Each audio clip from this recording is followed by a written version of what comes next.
हमारे पूर्वजों ने कभी मांस नहीं खाया और हम भी उसी परंपरा को निभाते आ रहे हैं।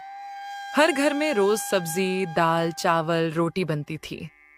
त्योहार हो या शादी, हर अवसर पर केवल स्वादिष्ट शुद्ध शाकाहारी भोजन ही परोसा जाता था। गांव में एक बहुत प्रसिद्ध शाकाहारी ढाबा भी था, हरित भोज। इस ढाबे में आलू मटर, पालक पनीर, छोले भटूरे, दाल तड़का जैसे लजीज व्यंजन मिलते थे। गांव के लोग कहते थे,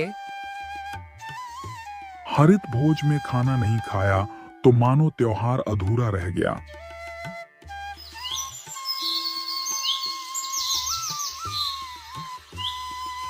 एक दिन ढाबे के मालिक हरिप्रसाद कुछ लोगों से बातें कर रहे थे। हरिप्रसाद बोले, पता नहीं मांसाहार कैसे खा लेते हैं लोग। हमारी तो नाक ही बंद हो जाए उसकी गंध से। सही कह रहे हो भैया, हम तो घास फूस खाकर ही खुश हैं। सब कुछ बड़े आराम से चल रहा था, लेकिन किसी को नहीं पता था कि जल्द ही इस शांतिपूर्ण गांव की स्वाद की दुनिया में एक बड़ा बदलाव आने वाला है।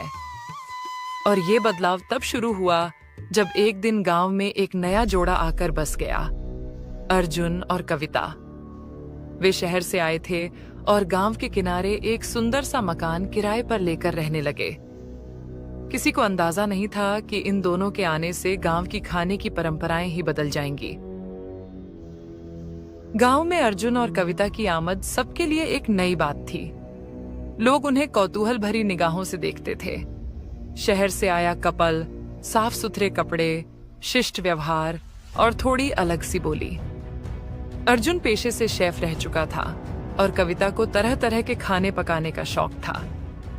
पहले दिन जब वे गांव में आए तो पड़ोस की एक बुजुर्ग महिला कमलाबाई ने उनसे पूछा, बेटा कहाँ से आए हो? जी, हम पुणे से आए हैं। थोड़ा शांत जीवन जीना चाहते थे, इसलिए यहाँ बसे हैं। आपका गांव बहुत सुंदर और शांत है, लोग भी बड़े अच्छे लगते हैं। हाँ बेटा, हम सब मिलजुल कर रहते हैं। यहाँ की खासियत है सादा खाना और सच्चा मन।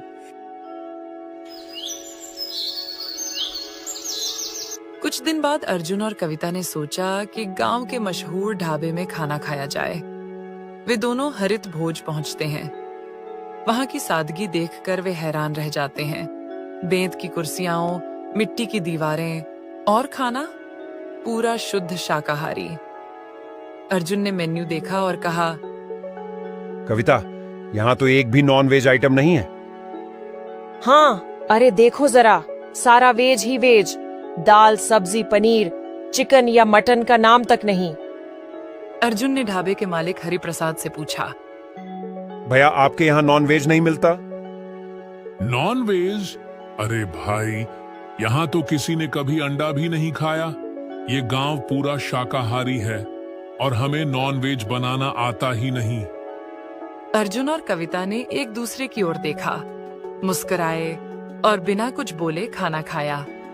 लेकिन घर लौटते ही कविता ने कहा, अर्जुन, अगर हम यहाँ नॉन वेज बनाकर खिलाएं तो सोचो क्या होगा। बिल्कुल, यहाँ तो कोई कंपटीशन भी नहीं है। हमारा खाना सबको झूमने पर मजबूर कर देगा।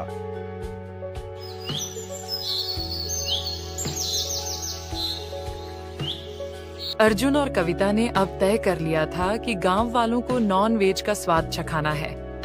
लेकिन सीधा ढाबा खोलने से पहले वे एक योजना बनाते हैं। कविता ने अर्जुन से कहा, पहले कुछ लोगों को घर बुलाते हैं। अगर उनको पसंद आया तो बाकी गांव खुद चलकर आएगा। सही कहा, एक बार स्वाद चख लें फिर खुद कहेंगे और चाहिए। उन्होंने 5-6 पड़ोसियों को खास दावत पर आमंत्रित किया। सबको यही बताया गया कि खास पकवान बनाया है, जरूर आइएगा। दावत वाले दिन अर्जुन ने मटन करी बनाई और कविता ने मसालेदार चिकन बिरयानी। पूरे घर में खुशबू ऐसी फैली कि बाहर से ही लोगों की भूख जाग उठी। गांव के बुजुर्ग भोलाराम बोले, बहू, ये कैसी महक है? कुछ नया बनाया है क्या? हाँ काका, बस थोड़ा अलग है। आप पहले चखिए। सबने पहले झिझकते हुए एक कौर लिया और फिर एक के बाद एक थालियां खाली होने लगीं। अरे बाप रे, ऐसा स्वाद तो कभी नहीं खाया। ये कौन सी दाल थी बहू? काका, ये दाल नहीं मटन करी है, और ये जो खा रहे हैं वो चिकन बिरयानी है। सब पहले चौंके, फिर हंस पड़े। अब तो रोज ऐसा खाना चाहिए। तुम दोनों तो कमाल के बावर्ची हो।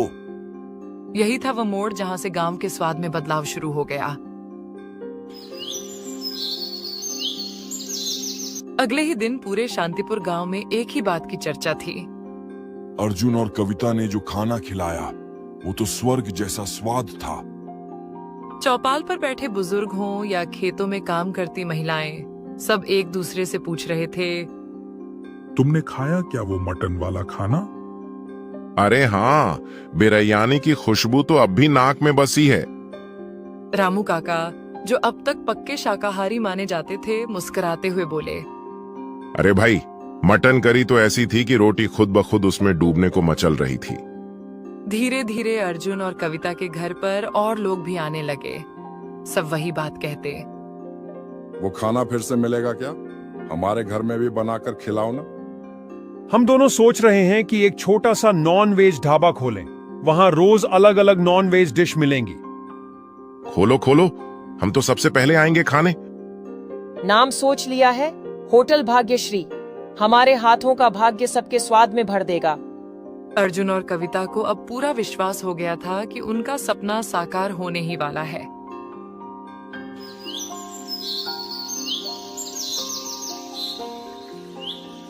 गांव वालों के उत्साह और समर्थन ने अर्जुन और कविता को नई ऊर्जा दी। उन्होंने अपने घर के पास एक खाली जगह चुनी, जहां पहले एक पुराना स्टोर हुआ करता था। कुछ दिन में ही उसकी सफाई करके एक छोटा सा ढाबा तैयार कर दिया गया। कविता ने दीवारों पर रंग रोगन कराया और मिट्टी की खुशबू से सजी साज सज्जा की। अर्जुन ने ढाबे के बाहर एक लकड़ी का बोर्ड लगाया, जिस पर लिखा था, होटल भाग्यश्री, स्वाद जो दिल में उतर जाए। उद्घाटन के दिन गांव के लोग ढोल ताशे के साथ आए। कमलाबाई ने तिलक लगाकर पहला ऑर्डर दिया। 1 प्लेट मटन बिरयानी और 2 रोटी के साथ चिकन मसाला देना बेटा। ढाबे की रसोई से मटन करी की खुशबू चारों तरफ फैल गई।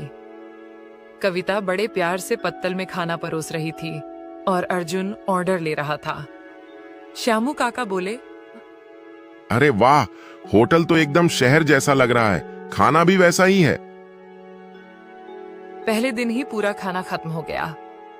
अर्जुन ने थके हुए हाथ पोंछते हुए कहा, कविता, हमें कल से और ज्यादा बनाना पड़ेगा।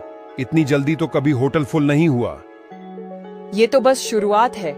भाग्यश्री अब पूरे गांव का स्वाद बदलने वाली है। गांव में अब नया चलन शुरू हो चुका था।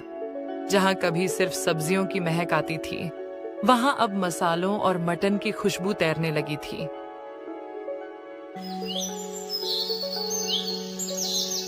होटल भाग्यश्री की शुरुआत शानदार रही। हर दिन ढाबे पर भीड़ बढ़ती जा रही थी। चिकन मसाला, मटन करी और बिरयानी गांव वालों के दिल में जगह बना चुके थे। लेकिन जैसा हर बदलाव के साथ होता है, कुछ लोगों को यह नया स्वाद रास नहीं आ रहा था। खासकर गांव के कुछ पुराने बुजुर्ग इससे नाराज थे। चौपाल पर बैठे दीनानाथ काका ने गुस्से में कहा, ये मटन और चिकन की गंध अब हर गली में आने लगी है। हमारा शुद्ध गांव अब बिगड़ रहा है। उनके साथ बैठे गोविंद पंडित बोले, पहले लोग मंदिर में पूजा करके शुद्ध भोजन करते थे। अब होटल से सीधे चिकन खाकर आते हैं। परंपरा ही मिटा देंगे ये लोग। धीरे धीरे ये नाराजगी कुछ और लोगों में भी फैलने लगी। अर्जुन और कविता को भी कानों कान ये बातें पहुंचने लगीं।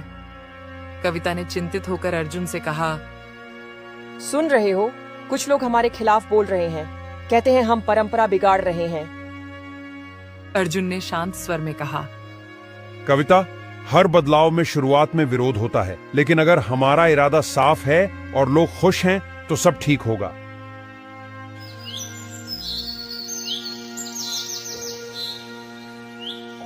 अगले दिन अर्जुन और कविता ने तय किया कि वे बुजुर्गों से मिलकर खुद बात करेंगे।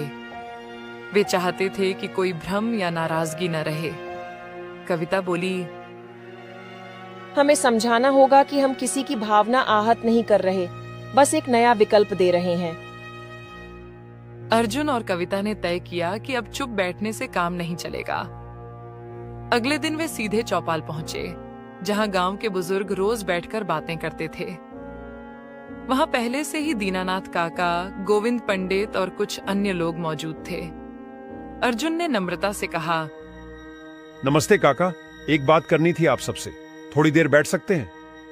दीनानाथ काका ने नजरों से इशारा करते हुए कहा, बोलो बेटा, सुन रहे हैं। हमें पता चला है कि कुछ लोगों को हमारे ढाबे से तकलीफ हो रही है। हम कभी नहीं चाहते कि हमारी वजह से किसी की भावना आहत हो। हमने ये होटल किसी को बदलने के लिए नहीं खोला, बस एक विकल्प देने के लिए। जो खाना चाहते हैं वे आएं, जो नहीं चाहते हम उनका सम्मान करते हैं। कुछ पल के लिए माहौल शांत हो गया। फिर गोविंद पंडित बोले, बात तो ठीक है बेटा, लेकिन हमारा गांव सैकड़ों सालों से शुद्ध खान पान के लिए जाना जाता है। ये परंपरा यूं ही नहीं बनी। कविता मुस्कुराकर बोली, काका, परंपरा को निभाना जरूरी है, पर स्वाद में विविधता भी जिंदगी में जरूरी होती है। हमने किसी पर कुछ थोपा नहीं, बस एक नई खुशबू लाई है। दीनानाथ काका चुपचाप सोचते रहे, फिर बोले, तुम दोनों का व्यवहार देखकर लगता है कि मंशा गलत नहीं है। हम नाराज नहीं हैं, बस बदलाव को समझने में समय लगता है। अर्जुन और कविता ने सुकून की सांस ली।